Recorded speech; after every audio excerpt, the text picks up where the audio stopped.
right, everybody, welcome back to another episode of the Fearcast. I'm your host, Kevin Foss, and I'm a licensed clinician specializing in OCD and anxiety, and welcome to the show for any new listeners out there. For you return listeners, thank you all so much for coming back and listening to yet another episode. So a lot has been going on in my life lately. For any new listeners, I am in the process of opening up my own private practice. I've been working with practice in LA and Orange County for the past 6.5 years, but a couple weeks ago I decided that I am going to open up my own practice, and I'm going to go out and see how it goes on my own, which comes with it a lot of excitement and a lot of terror. It comes with it my own distorted thoughts, to use ACT language. A lot of mental chatter is going on. But positive and good chatter is going on. I'm getting a lot of encouragement from a lot of folks, my colleagues, my family and friends, and it's really, really exciting. So I've been spending a bonkers amount of time trying to write articles for my website that's up and running now, and not all the articles are quite done, but they are coming soon. So if anybody's interested in learning more about my new practice, you can visit the website. It's calocd.com. Spelled CALOCD.com, and that's short for the California OCD and Anxiety Treatment Center. So I'll be located in Fullerton, California, but I'll also be working online and doing intensive outpatient treatment and individual stuff. So, it's just so much stuff to do, and unfortunately, I've had to push off a little of the work that I would do on this podcast. So I do apologize to any listeners who we're expecting an episode, and come Monday you didn't have one, but this Monday you shall. So for any new listeners, the Fearcast my goal is to have it be a question and answer based podcast, so that you, the listeners, can email me in questions about OCD and anxiety and all sorts of other stuff that's on your mind, and I will do my best to answer. I would like to say in a very succinct fashion. However, I have a nasty habit of just being, I want to say verbose, but I will also just say, I don't know. I talk too damn much. So that's also a possibility. This is what happens when it's late and everyone's asleep and I have a microphone and no one's stopping me. So here we go. I should also mention that if you have a question about OCD and anxiety and would like it aired on a future episode, you can go over to fearcastpodcast.com. Go to the Ask a Question or Submit a Question link, and you can ask it there. I will read all the questions, and I'm more than happy to review it for a future episode. So on to this one. Heather asks, "Hi, Kevin. My OCD includes what I now know from reading online are, quote, cued panic attacks. These are different from regular panic attacks, which come on suddenly with no trigger. Mine are in response to feared situations that trigger my OCD. During these attacks, something in my environment, like a person who looks a certain way or is doing something unusual, puts my brain on alert, and I feel that I'm in imminent danger and about to have something bad happen. It sometimes happens on planes, and I panic and put my head down and listen to music while my heart beats wildly. I cannot lift my head to look around, even though this is what I know I'm supposed to do from learning ERP. The putting my head down is a ritual, I know, but the situation feels so extremely real that I cannot bring myself to react in any other way. Any sound I hear outside of my music or sight I see, if I do dare to peek, is interpreted as another sign of the dangerous situation my brain feels is happening or will happen at any moment. For example, I will think the flight attendant looks scared, or the sound of the seatbelt clicking is a hijacker getting up, stuff like that. Do you have any tips for me on handling this intense panic in a more helpful way? And why does my brain not learn the situation isn't real, even though every time it turns out to be fine? Why am I drawn into the same panic again and again? Thanks so much." Heather, thank you so much for that question. That is a great question and provides a lot of context, a lot of information. So thank you so much for it. I am going to do my best to answer this question, and I think this would actually be a reasonable time to actually discuss panic attacks, since we haven't done that just yet. And in addition to that, panic attacks, anxiety attacks, and also panic disorder, and kind of what all those things are, since the Fearcast is more than just an OCD podcast. It's all about just kind of general anxiety and all sorts of stuff that we can be nervous about. Panic is one of them. All right, so first, why don't we talk about panic attacks and anxiety attacks? So there's going to be some difference or some discussion of the differences between these two things. In practicality, in my view, it really, really doesn't matter between trying to separate panic attacks from anxiety attacks. Generally speaking, I'm going to go ahead and say that these are used synonymously and interchangeably for the vast majority of people. You will, if you're online, read some stuff about how panic attacks differ from anxiety attacks. And ultimately, the difference really is just in the severity and quality of the symptoms themselves as they're showing up. Panic attacks and anxiety attacks of course, are overwhelming spikes of anxiety, physical discomfort, and just kind of exaggerated thoughts about your health, about your safety, about the outcome, about just kind of the situation that you're in. And as you mentioned, Heather, they can occur in kind of predictable places. They can show up just kind of out of nowhere. They can show up for just a very specific thing and not other events that are similar to it. So they can really show up out of nowhere. But ultimately, panic attacks and anxiety attacks can be incredibly overwhelming, incredibly painful. And sometimes, and we'll discuss this in a little bit, if left unaddressed, panic attacks and anxiety attacks can kind of graduate and mature into panic disorder, which is a diagnosable disorder that just like all the other stuff can certainly be treated, but we'll get into that. So as you pointed out, Heather, panic attacks and anxiety attacks can occur in some very specific locations. One of the things that makes panic attacks and anxiety attacks differ from kind of OCD and the phobias that we've been talking about is that panic attack and anxiety attack really focus on the physical symptoms, not as much the feared thoughts that we talked about. Yes, there are some feared thoughts that are associated with them, but these kind of attacks are really characterized by the physical symptoms. And these are physical symptoms that a lot of people do have just across the board when we feel kind of general anxiety. These are, anxious responses. This is the fight or flight stuff. But they often happen all together. They happen and they feel very, very intense. Some of the symptoms for those of you out there can include chest pain, kind of like it can be a pressing inward. It can be almost like an explosive outward feeling. Dizziness. You can have elevated heart rate. So some people will hear their heartbeat kind of in their chest. They'll feel it like right in their ears. Some will describe muscle tension, just kind of like your hands cramping up or like your shoulders up in your ears. Numbness can happen. We can have shortness of breath. We can have lightheadedness. We can have feeling suddenly really hot or feeling really cold. Kind of the tightness in our throat, or like this sensation of like a pressing, like right where your throat kind of, or like where your neck meets your body, kind of like a pushing in there, a tightness there. Some people feel stomach discomfort or nausea. Some people feel what I call stomach drops. It feels like your stomach is just dropping out of your body. As some self-disclosure, I've experienced panic attacks and anxiety attacks in the past. And one of the things I get when I initially start getting one is, there's no good way to describe this, but I'm going to describe it how I feel it. It's almost like my skin is exhaling in a poof. It's the weirdest thing. It may be that my body is starting to sweat, but it's like a it's super weird, but that's what it feels like.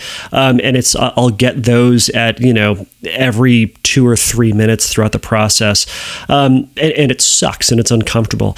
Even for some, there can be this, within that lightheadedness, almost a brain fog.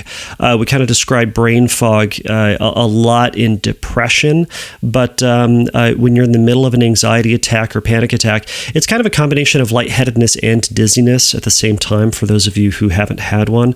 And for those of you who haven't, congratulations. That sounds nice.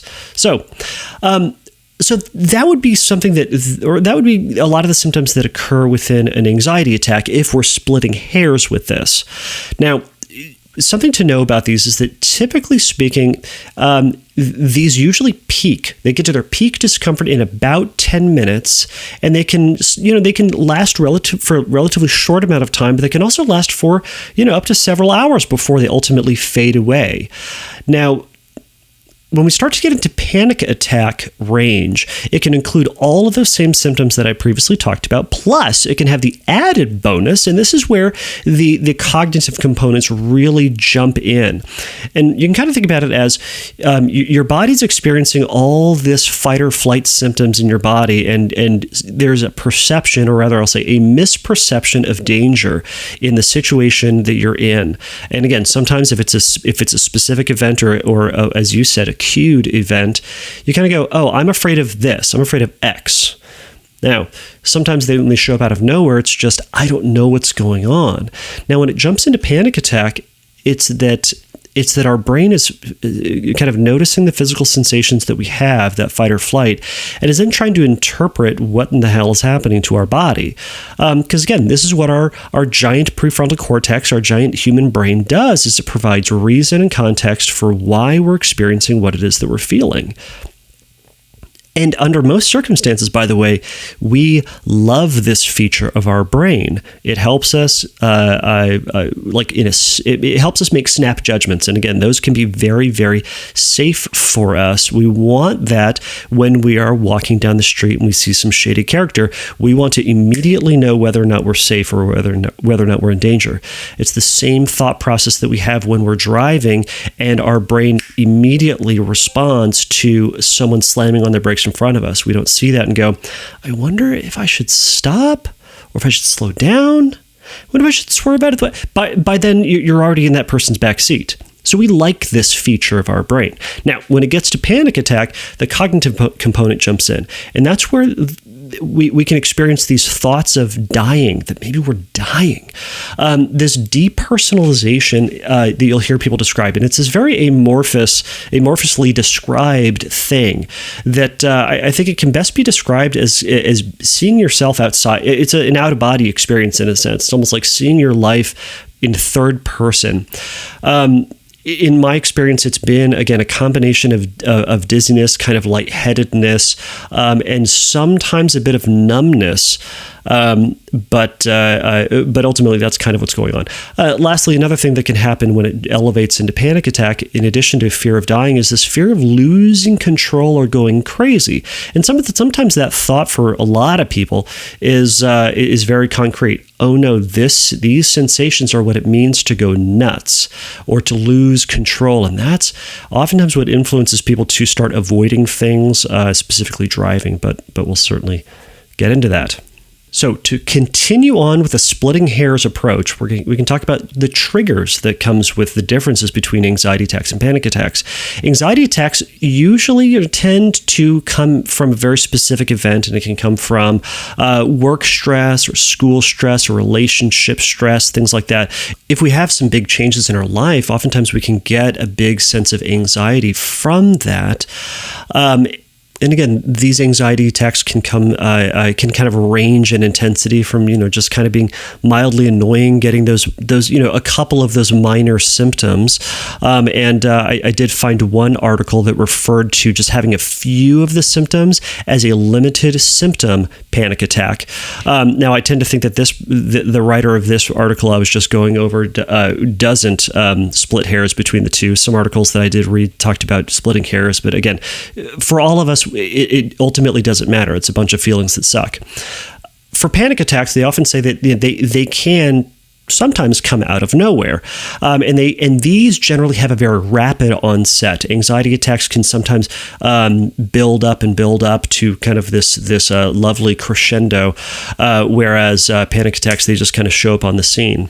Now, Heather, you were talking about cued panic attacks. So for those of you out there, and I hadn't necessarily heard of the term cued panic attack, so I had to look that up. Now, cued panic attack, the after reading about it, this article says that it's a panic or anxiety attack that has an obvious cue or trigger. So obviously it's cute, it's a name. And it goes on to say, they occur when the person is exposed to certain situations or objects where panic attacks had previously occurred. Now, the term that I'd often heard for this is called situational specific panic attack. This is where someone does have panic attacks, but they occur in a very specific place. They occur for one reason. And that was mine. I would get situational specific panic attacks, and they sucked. Now, I would get them during tests, and I got them specifically for my licensure tests. And I remember going into my tests and, feeling incredibly overwhelmingly anxious. And I would get this during kind of practice. I would get them during practice tests as well. And I would get, I'd get that dizziness. I'd get that lightheadedness. I would kind of get a little bit nauseous. I'd certainly get those stomach drops. I got that stupid skin poof thing I was describing. They were really, really uncomfortable. And what's so frustrating for me as an OCD and anxiety specialist is I'm in the middle of it going, oh my God, what's happening to me? And the other side of me is going, it's a panic attack. You know what this is. You should not be surprised. And here's what you do. And I would describe all the stuff that I'm supposed to do for myself, and I would do those. But you know what? It doesn't make them disappear. We'll talk about that. Now, the cued panic attacks differ from an uncued panic attack. And this is the one that just kind of comes out of the blue. It's just in the middle of nowhere. And I think to a certain degree, these are more associated with people who have panic disorder, where the anxiety really just seems to come out of nowhere. But this article actually then talks about how, an uncued panic attack can sometimes happen as a result of just general stress in one's life. But that anxiety kind of shows up or just kind of bubbles up to the surface and just kind of hits you in the middle of nowhere. And for, potentially for some predictable reasons, sometimes not. Now, again, as I mentioned earlier on, panic attacks and anxiety attacks can graduate to what's called panic disorder. Now, panic disorder is ultimately going to be a fear of the development of future panic attacks and anxiety attacks. You can think about it as a fear of fear. So it's that somebody can think about their anxiety attacks and think about the places that they go to, or what it feels like to have these situations happen, and they can bring on a panic attack by doing that. And these can happen more and more and more, and ultimately serve to limit somebody's life. And this is where what something is called agoraphobia shows up. Now, agoraphobia is so the diagnosis is you can have a panic attack with agoraphobia or without agoraphobia. So agoraphobia literally means it's a fear of the marketplace. So it rounds up to, in our regular life, is the fear of going outside, or a fear of going outside of one's safe space, wherever that is. So if you hear about people being homebound or kind of restricted to, wherever they are. Again, it's typically their home, or sometimes it can even just be as small as their room in your house. It's going outside of the safe space blows up with this panic, and it can be, again, incredibly painful. It can feel like you're dying, and this ultimately causes, and to a certain degree, I'd say reasonably so, leads someone to want to avoid feeling those feelings. Now, you've heard me talk about feelings. If anybody's listened to this show before, you've heard me talk about feelings. My confident stance on feelings is feelings are stupid. Now, nothing is more feelings are stupid than panic attacks and panic disorder, because it is this overwhelming sense of a feeling that both you and I know don't make any stinking sense. We can rationalize making sense out of if we really want to, but then we also have this rational side of our brain that say, hey, these feelings don't make any stinking sense. And that is the part of our brain that you and I want to latch onto. Now, some people, just like with OCD, and this is why one of the reasons that we treat it as an anxiety disorder is that, just like with OCD, with compulsions to try to manage the anxiety that comes from the obsessional thought, people fall into these compulsive behaviors with panic attack, panic disorder, anxiety attacks, all those things. Now, agoraphobia is going to be the ultimate form of avoidance, just straight up not going outside. We can get into reassurance seeking, so asking people, "Hey, is this going to be okay?" We can ask other people, "Hey, am I having a heart attack or a panic attack?" A lot of times, panic attacks or panic disorder specifically is first diagnosed in people is when they go to the hospital thinking that they are having a heart attack. They get to the hospital, and they do all the tests and all that stuff, and the doctors come back and say, "You're not having a cardiac event." And then they start talking about the stressors in your life or the things going on in your life right now. And that's oftentimes where people start to, again, hear their first diagnosis of panic disorder, panic attacks, things like that. Another compulsion within panic and anxiety is a sense of ritual, sense of doing the same thing in the same way. Because for a lot of us, we are creatures of habit. We like doing the same thing the same way. And there is safety in that. There's predictability in that. And we as people love that stuff. So we try to get involved with these. But the problem is that ultimately is us limiting our life and what we can and what we're willing to experience, which ultimately makes our world a little bit smaller. Now, some people also will get into what's called magical thinking, and this is kind of superstition sort of stuff in order to try to manage the anxiety, try to manage the onset of an attack, the length of the attack, things like that. This is where like magic rabbit's feet came in, or knocking on wood before a car trip, things like that. Another classic avoidance for some folks is going to be asking other people to drive for you. So it might be just a refusal to drive long distances. I've worked with folks who just have kind of a 3-mile radius from their house. They can kind of drive to predictable locations within 3 miles, but like once they go outside of that 3-mile radius, the panic starts to creep up and they start to get the stomach drops and their heart starts racing and their muscles start tensing up and they just refuse to go outside of this bubble. Unless someone is driving with them or someone is actually driving them. I've even had it happen where someone can go outside of that bubble provided they're on the phone with somebody, but if they're not on the phone, it's not going to happen. Now, all of this is avoidance in a somewhat of a reasonable attempt. I'd say reasonable attempt to try to, not think about the feeling. This is something that you and I would all want to do. It's a very human thing to not want to feel these awful feelings. To that point, some people who experience panic and anxiety will resort to drugs and alcohol as a desperate means to try to cope with the anxiety and to try to tamp that feeling down. Their feeling is, and they may even say, "God, I hate doing drugs, I hate drinking," but they'll say, though I hate it, it makes me feel a certain way, and while I don't like that feeling, man, it's not panic and anxiety. So, Heather, I hope you're not getting into that, but, it's one of the things that some folks do. All right, so what can we do with treatment? Now, you've already mentioned one, and that's ERP. But of course, like with all things, it's going to be cognitive behavioral therapy, exposure and response prevention, and also acceptance and commitment therapy is going to be incredibly important for this stuff. So with CBT, what we've talked about before, cognitive behavioral, it's how your thoughts impact your feelings. Now, what we can do with this, especially when it comes to panic, is that we can use our rational thought. Again, that big prefrontal cortex, the smart part of your brain, and we can think through the situation. What is actually occurring? What do we know about ourselves? What do we know about those feelings that we have? We can remind ourselves, you know what? These feelings are going to pass. They do. They peak in 10 minutes and they're going to come down maybe in 10 more minutes, maybe in an hour, maybe 2, but they're going to come down and I can survive this.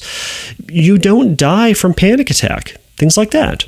So we can use our rational brain to walk ourselves through a situation. Now, obviously, this can become compulsive, but when it comes to anxiety and panic attack, using more of this rational thinking is actually really helpful.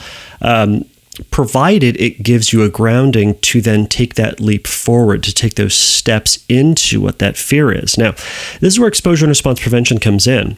Now, obviously, scripting is going to be incredibly important for this. Now, actually, let me take a step back. For those of you who don't know what exposure and response prevention is, this is an approach that fits really well into the behavioral piece of cognitive behavioral therapy. This is where we expose ourselves. We progressively get closer and closer to that thing which we fear, while resisting doing things that will try to undermine, help us avoid, or try to neutralize that fear. This is the response prevention. So with panic, what we're trying to do is to progressively tiptoe closer towards the things that make us feel uncomfortable and scared. So for some, it might be going to school. For some, it might be, well, for you, Heather, it might be flying on an airplane. And I've absolutely worked with folks who get panic attacks on airplanes. And we do a lot of work on the front end, challenging the thoughts with cognitive therapy. But we eventually have to get our butts on the plane. And we'll do stuff by writing, like, for example, with the ERP, writing scripts about planes crashing, or writing scripts about, smoke in the cabin and the masks fall down. Or maybe for you, it might be writing a script about seeing the flight attendants' faces and them looking really scared, and them not really knowing what to do, and maybe coming up and saying, "Ma'am, do you know what to do? Because I just can't think of anything, and we're in some real trouble here." Something to that effect. We write out these stories in first person and in present tense. And we then reread these stories in an intentional attempt to make ourselves feel uncomfortable. And then through the repeated exposure to it, while resisting telling ourselves that everything's going to be okay, nothing bad's going to happen, or anything else that tries to undermine that feeling, we ultimately lead towards habituation to that feeling. Meaning habituation is the fancy term for a progressive reduction of the physical anxiety that we have. Now, this is an expected result. This is an expected result of ERP. Now, another thing that we do with exposures for panic and anxiety is we do something called interoceptive exposures. These are a super weird way of saying exposing yourself to the physical sensations. As I mentioned earlier on, panic and anxiety is the epitome of feelings are stupid. What we're trying to do is get yourself to be comfortable with the physical sensations. Though they suck, though they feel bad, they in and of themselves are not bad. They just kind of feel bad. They're uncomfortable. So what we want to try to do is to expose ourselves to those sensations and to recognize that they are not the end of the world. And most importantly, you can live with them, you can survive them, and you can get through them. Now, again, with all of these physical sensations that we previously talked about, chest pain, dizziness, elevated heart rate, we can do individual exposures in office for those things. And what I would encourage you, Heather, to do is to create a list of all the things, all the physical sensations that you feel when you get on an airplane. I'm picking on airplanes because you mentioned it specifically, and I love doing airplane exposures. So making a list of all those physical sensations that you can do. Now, for all of you listeners out there, I want to practice an interoceptive exposure with you. And the one that I think that we can all do, now, do not do this while you're driving. If you are doing something that requires your special attention, do not do this because it's going to make you feel dizzy. And that's the point. So what we can do with this is we're going to intentionally bring on that dizzy feeling. Now, if you have a chair that spins all the way around, you can get someone to spin you around a bunch, and that's super fun for the other person. Not for you. It's going to suck for you. But what we can do if we're just by ourselves is we can take our head and we can turn it as far left as we can. I'm trying to do this and get into the microphone at the same time. It's probably not working. So we're going to turn our head as far left as we can without it feeling incredibly painful. Don't, be crazy about all this. As far left as we can, and then we're going to see how far we can go to the right. Now, what we're going to do is we are going to move our head within that range, back and forth as fast as we reasonably can, and we're going to do it 20 times. Now, I'm going to do it, and you can do it too, and I'm going to count to 20. So if you're on a run, or if you're doing a treadmill right now listening to this, you're going to hear me count. So I apologize, but if you want to do this with me, what we're going to do is we're going to feel this dizzy feeling, and we're going to tolerate the fact that it feels uncomfortable. We're going to say, I know this sucks. I know this is uncomfortable, but you know what? It's not the end of me, and I can feel this discomfort. Now, if you are unwilling to do this, if you want to try to just do to 2, or if you're unwilling to do it at all, that's completely fine. This is entirely up to you. But if you want to be a real badass and face your fears and punch anxiety in its stupid anxiety face, do it with me. All right, so I'm going to do it too. And God, trust me, I hate doing these myself because they are uncomfortable. But here we go. Ready? All right. 1, 2, 3, 4, 5, 6, 7, 8, 9, 10, 11, 12, it's dizzy, 13, 14, 15, 16, 17, 18, 19, 20. Okay. I am a little dizzy right now. It feels super weird. The room is kind of spinning a little bit. I'm sweating a little bit just because I'm exerting this effort and we turn off the AC at night. But it's slowly coming down. It's kind of the intensity of the feeling is slowly coming down, but it's still kind of there. I feel like I'm moving slow. I don't really want to move my head very much right now. Now, if you do this exercise if you didn't do the exercise, I'm sure you're laughing at me, but if you did the exercise with me, notice those sensations. Notice what else is going on in your body. Does that feel weird? Is it as bad as you thought it was going to be? Is there something surprising about it? Now, if you were working with me in session, what I'd do is we would wait for this feeling to come down a little bit, and then we'd re-up, and we'd do it again. And then we'd wait for the feeling to come down, and then we'd do it again. And we'd be rating both dizziness and we'd be rating anxiety. So you can work with a therapist on this stuff. Now, there are plenty of resources out there that will describe how to lead someone through these things. If you have a therapist, awesome. If for any listeners out there you don't, there are going to be some book resources on this specific to panic and anxiety that you can try to do. But I really encourage you to do this with a therapist involved. Now, again, you can do these sensations with the tight throat. You can do it with the difficulty breathing. You can do it with the shortness of breath. You can do it with numbness. And they're all really, really effective things. Now, to get to this place where you're willing to feel those feelings, you need to have a lot of willingness and need to have a lot of chutzpah to say, I'm going to do this thing that is really hard, but I'm going to frickin' do it because I'm not going to let these stupid feelings get in the way of my life anymore. I don't want to feel this feeling anymore as much as I do, but more importantly, I don't want, and I'm going to go back and revisit that statement right there, but I want to go on airplanes, and I want to drive, and I want to go to work, and I want to spend time with other people, and I want to go to the store without being bogged down and overwhelmed by these feelings. Now, here's me revisiting.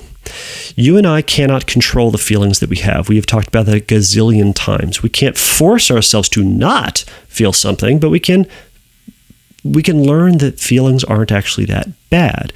Now, from an exposure and response prevention perspective, we're going to work towards bringing down the anxiety from a acceptance and commitment therapy approach, which is to acknowledge that, sometimes we're going to get panic attacks. You, Heather, may be someone who gets panic attacks, and that sucks. And if they never go away, I'm sorry. But you might be that person who just gets panic attacks. But remember, they're not the end of the world. You can survive them. So we can say, all right, I know that I get these, but I'm willing to experience them in order to have the life that I want. That's willingness, and that's commitment. And then what steps are you willing to take to go and do that? Now, by the way, you're doing that. You are doing that. By the fact that you are going out on airplanes right now is important. And it says that you want your life. Now, let me get back to your question specifically. So you said, do you have any tips for me on handling this intense panic in a more helpful way? You said it yourself, Heather. When you are on an airplane, you look down. You don't want to look around.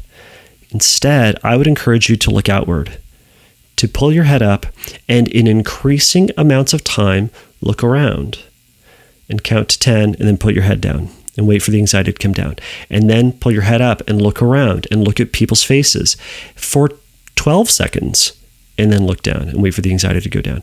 And do this in an increasing amount of time, and you'll learn over time that you can tolerate that, and that the anxiety eventually starts to reduce, and it ought to.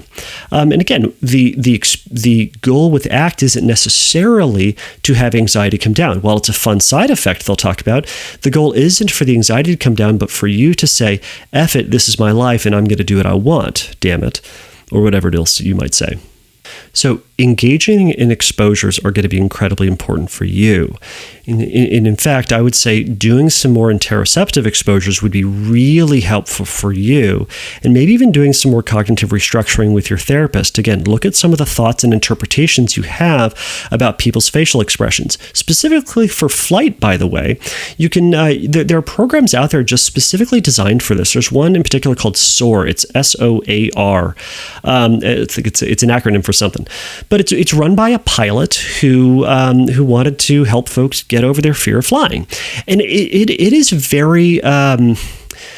At worst, you could say it's reassurance heavy. At best, you can say it's informative. And it talks a lot about, what's the stuff that's going on in an airplane? What are the sounds? What are the procedures? Why is this happening? What the hell is that object over there? And in an emergency, here's what happens. And here, when a danger happens, here's the procedures that they're all going to do. I mean, one thing that I learned about, I have a cousin who's a pilot, and I learned that, he'd been flying planes for decades, but he started working with another airline, and he got on a new type of airplane. He went to a different state to fly this plane and to be in classes and to study flying this for 3 months, 8 hours a day, 3 months. To learn this exact plane, and he learned everything about it. And by the way, that is every pilot that's up in the sky who goes through that sort of stuff. They know what they're doing. There's a lot of procedures involved. Now, by the way, none of this necessarily takes our anxiety away, but it might give us a little bit of confidence to say, you know what, maybe it's not just an immediate death trap getting up in that flying tube of death. Maybe it might be okay. It might work out. Planes do fall out of the sky, but you know what? Not a lot of them do. And there are a lot of planes a lot of the time. There's a website that you can find. I love doing this. It will show you every plane that's in the sky right now. And there's a good gaggle of them. There's a ton of airplanes in the sky right now. And that's just right now. Not every plane is falling out of the sky. So now you went on to say, or actually, let me go back. One thing that you can also do is to develop an emergency kit. Now, what is a personal emergency kit? Now, if you go back to past episodes, I did episode 4 on a personal emergency kit. This is going to be a pack of things that you carry on with you to an airplane. And again, this is specific to airplanes. If you're having panic attacks elsewhere, this might not apply. But have stuff with you and know your procedures of the stuff you're going to do. It might be super small. I love listening to music. Great, listen to music. That's one thing. You can have a tablet full of movies. You can have books. You can have Sudoku, if people ever even still do that. Get a Tamagotchi. They're for sale again. If anyone's ever worried about getting a Tamagotchi and where they all went, you know where they are? They're in Target, and they're for clearance, but they're available, so there's that. You can have a bunch of stuff. Now, at the end of this emergency kit, and provided you get a prescription for this, you can have Xanax, or you can have another medication. If you're a prescribed medication, do that. Now, don't take it from me. If you are interested in doing that, talk to your psychiatrist or talk to a doctor about medication. It's a tool. It's a tool just like your music is in this whole process to help. So I encourage you to go back to episode 4 and listen to that and maybe think about what's going to work for you. So I'd say that's some things that you can do to help. And furthermore, your other question was, and why does my brain not learn that the situation isn't even real, though every time it turns out fine? Well, our brains have not really evolved yet to realize that we're flying. It's terrified. And we're also, in a sense here, we're trying to bring logic, like a lot of logic, to why we're feeling what we're feeling. It's, again, feelings are stupid. They don't make sense, or they don't have to make sense because they're feelings. One thing that you can do to help reinforce this learning process, and I actually talk a little bit about this, not to keep plugging stinking episodes, but is to go back and listen to episode 9. I talk about the inhibitory learning model. And it's kind of it's not really a model of therapy in and of itself, but it's really a description description of why exposures work and some things that we can do to make exposures work better. A pivotal part of the inhibitory learning model is intentionally reflecting on that which we can learn about the situation. And it's reminding yourself of what has worked, how you survived, and that you did survive, and that your biggest fear didn't happen. It didn't mean that you didn't feel anxious. It meant that your biggest fear actually didn't happen. Now, we reinforce that fact a number of times and repetitively, and after we do an exposure, we remind ourselves, you know what, I felt uncomfortable, but I did it, and I can survive this. Reminding yourself of that can be really, really helpful, and even reminding yourself this before you eventually go flying again. Those are some things that can be helpful in terms of managing and trying to reinforce this learning process or build this up. And you said, why am I drawn into the same panic again and again? Again, in short, I want to say, I don't know. I don't know why you continually have this. This might be something that, again, this might be the thorn in your side where you get panic attacks when you fly, or you get panic attacks during other events. Now, why do I have panic attacks during standardized tests? I don't know for sure. I can come up with some logical things or some reasonable things as to why it is that I might, but who knows why? And why is it that I don't get that much anxiety when I do public speaking or when I do this ridiculous podcast? It's sometimes anxiety doesn't make any sense. But I would also say that perhaps another reason that you're having them again and again is that you are engaging in some avoidant behavior of not looking around. Now, this is not me trying to blame the victim, but I would say pushing into doing those exposures, and I know I've hit that nail really hard, but keep doing it and keep pushing into it. Over time, you'll either learn that you can survive this anxiety and that you can fly and feel uncomfortable and get to the end of flying and not lose your ever-loving mind, or the anxiety will start to reduce. So for everybody else, I have 3 of my biggest tips for managing anxiety and managing panic attacks. In addition, and to a certain degree, also panic disorder. But some of the 3 biggest things that we can do to help manage it. Number 1 is remember that the feeling will pass and that no one ever dies because of panic attack. Now, this sounds like such a simple thing, but reminding yourself that this feeling's going to pass. You're not going to feel like this forever. It sucks right now, but it's going to go away because it always has. You and I can feel any number of uncomfortable things, and we permit ourselves to do so.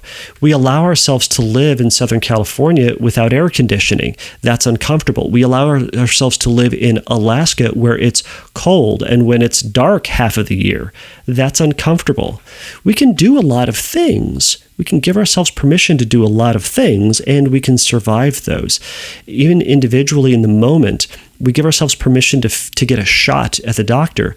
That's uncomfortable. I don't care who you are. It's a metal stick going through your skin into your body. It hurts. And I give blood a lot, and it hurts every single time. And they look at me going, "Oh, are you afraid of giving blood?" No, I don't like needles going into my arm. I don't know how many times to tell them that. Uncomfortable things are uncomfortable, but that feeling and discomfort is momentary, and it'll pass. All right, number 2, refocus your attention outside of yourself. Now, Heather, you already know that you need to do this, so I'm going to remind everybody. The biggest thing that you can do is to refocus back outside of yourself. Panic attack, panic disorder, anxiety attacks, it's so much of an inward focus on what our body is doing and feeling and judging why we're feeling that thing, and an unwillingness to feel that. Instead, we acknowledge, I'm having this feeling, but I'm going to focus outward.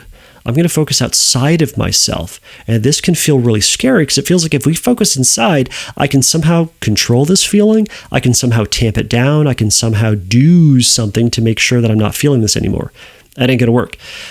Focusing outside of yourself, and this might be into a movie or into a book or into a conversation with a friend, and letting that anxiety naturally subside. Now, grounding is a helpful exercise. Grounding is a way of structuring your thoughts to focus outward. One of the ways you can ground outwardly is you can describe all the shapes that you see. So I'm looking at my computer, it's a square. I'm looking at my microphone, it's a cylinder. You can just, there's a triangle. Now we can also describe colors. Well, I see red, I see brown, I see silver, I see white, I see black, I see green. And those are all outside of me. We can also describe textures that we see. I see nylon, I see wood, I see metal, I see plastic, I see glass, I see fabric. We see a lot of things. This is one way that we can start to refocus outside of ourselves. So, step 2, focus outside. Now, step 3 is think about this as patience perseveres. So remember that this is anxiety and that you can ride this out. So panic is an unwillingness to have anxiety. So instead, practice a willingness to feel anxious. So resist the urge to make these kind of big dramatic changes or kind of these big dramatic reactions to the feeling of really trying to avoid or run away, but rather move slowly through the fear wherever you are. So have a seat, slow the car down, take a break, but ride this feeling out. Don't avoid it and run away. When we run away, we are ensuring that that is now the biggest fear of our life. But instead, we can slow ourselves down, provided we stay in it. So patience perseveres. So Heather, again, and I told you all, you new listeners, I try to be short, but it's impossible. It's just simply impossible. This is the length of the podcast. It's what's going to happen. Buckle up, kids. It's only going to get worse from other things. So, but I think I've gotten to the end of this episode. So, Heather, I hope this was helpful for all you other listeners out there. I hope this discussion about panic and anxiety and panic disorder has all been helpful. I'm sure I missed some stuff, but there's only so much that I can pack into one episode without driving everybody incredibly bonkers. So, thank you all for listening. I hope this was helpful. Okay, everybody, thank you so much for making it through that unintentional long episode. Again, it's impossible for me to speak quickly. No, I speak very quickly. I just can't speak succinctly, but that's the way it is. So thank you all for listening. Again, if you have questions for future episode, if you want to share your own experiences with panic attack or panic disorder or what really worked for you, email me. I want to add these things to the list for other people to hear. Tell Heather what worked for you. Tell me what worked for you, because I love hearing new tools and techniques and things that worked for you. If stuff that I talked about didn't work for you, also let me know. And I want to try to make this a resource for other folks. Now, if you have a question, again, go to fearcastpodcast.com and you can send me a question there. Now, if you like the show, please go over to iTunes or wherever else you get your podcasts. Like the show, write a review. It helps other people find it. It helps grow this community. Now, I'm also now on Spotify, so you can find me there. Hopefully, you're already there. If you are, write me a review. Give me a like or a thumbs up or a star or whatever it is over there. Also, if you want to check out my new practice and see what the website looks like, and I have an article that I'll link to this podcast page about panic disorder and panic attacks, and it's got a little bit more information there. So you can go over to calocd.com and check me out. It would mean a lot. And by the way, I'm also over at Instagram at fearcastpodcast.com. Follow me there. I'm posting things periodically, and it's super, super fun. All right, everybody. As always, remember that the Fearcast is not a substitute for psychotherapy. If you have questions about getting started in therapy or need a little bit more support, you can go over to fearcastpodcast.com and you can find some information if you find help link. All right, everybody. Until next time, take a risk, challenge yourself, and don't take your brain too seriously.